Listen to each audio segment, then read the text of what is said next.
1 বছর আগে গুজরাটের একটি মন্দির প্রতিষ্ঠা হওয়ার সময় সনাতনী ধর্মগুরু শঙ্করাচার্য শ্রীমৎ স্বামী সদানন্দ সরস্বতী মহারাজ কথা দিয়েছিলেন যে ঋষরায় প্রেম মন্দির ঘাট মন্দিরে তিনি আসবেন। সেই কথা মতো সহস্রকণ্ঠ গীতাপাঠের অংশগ্রহণের পরে ঋষরার এই মন্দিরটিতে উপস্থিত হয়ে গঙ্গা আরতি করেন মহারাজজি। পুলিশি নিরাপত্তা ছিল আঁটোসাঁটো।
আমাদের এই মঞ্চে আমাদের এই লক্ষ্য কণ্ঠ গীতা পাঠ হলো, সবাই দেখলেন, সবাই অনুভব করলেন।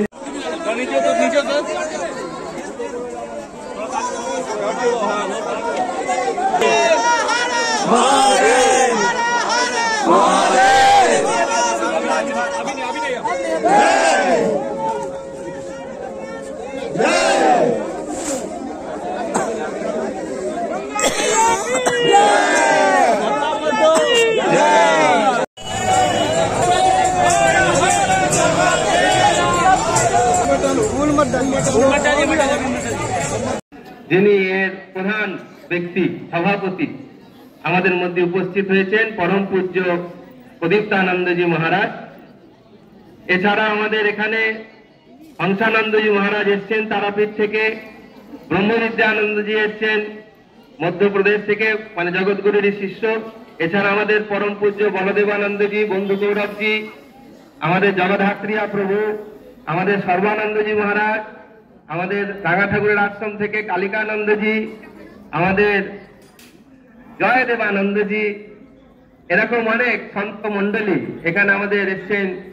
আর গৌরামানুজিও আরো কত আমাদের মধ্যে উপস্থিত হয়েছেন। আমাদের একজন প্রিয়জন, মানে একেবারে খুব কাছের জন, আমাদের শুভ্র কমল মুখোপাধ্যায়, হ্যাঁ, চিফ জাস্টিস, এখন রবীন্দ্র ভারতীর তিনি আর ভাইস চ্যান্সেলর হয়ে রয়েছেন। এরকম অনেক নামি দামি আর আমাদের মতন সাধারণ মানুষরাও মহারাজের প্রবচন শুনতে এসেছেন। এই প্রবচনের আমাদের পাদুকা পূজন হলো। শতরূপা কোথায় গেল?